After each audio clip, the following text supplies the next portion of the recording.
আবেদন রিজেক্ট করে দেয়। তাই আজকের এই কর্মসূচি সফল হলো।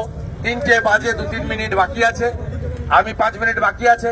এখানেই শেষ করছি। Kolkata high court single bench, division bench এবং বিশেষ করে দক্ষিণ কলকাতা বা কলকাতার বা পার্শ্ববর্তী এলাকার যে শত শত মানুষ আজকে এত জটিলতা প্রতিকূলতার মধ্যে দিয়েও এই মিছিলে হেঁটেছেন, তার মধ্যে দিয়ে প্রমাণ হয়েছে সরকারি জমি আমরা বিক্রি করতে দেব না। আলিপুরের জেলের জমি বেচেছেন, ট্রাম ডিপোর জমি ডক্টর বিধানচন্দ্র রায় সৃষ্টি সব বেচে দিয়েছেন এবং পশু হসপিটাল, যা সুবিখ্যাত হসপিটাল, তার 250 কাঠা জমি আপনি বিক্রি করতে চলেছেন। তার বড় একটা অংশের টাকা আপনার পরিবারের ফান্ডে যাবে এবং আপনার দলের আগামী নির্বাচনে খরচ হবে। আমরা জানি, আমরা টাকা পয়সার মধ্যে ঢুকতে চাই না।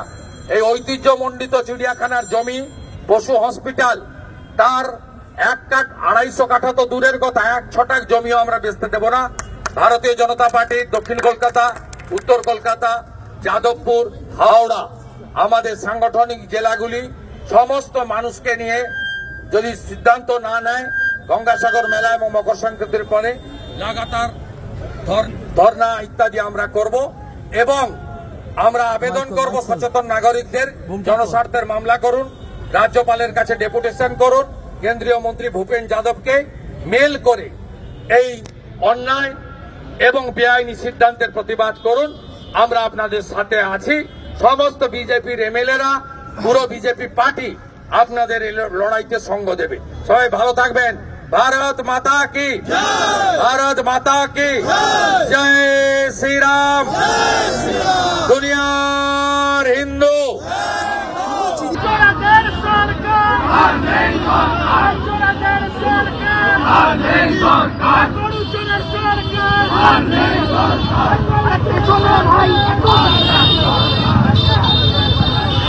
ভাই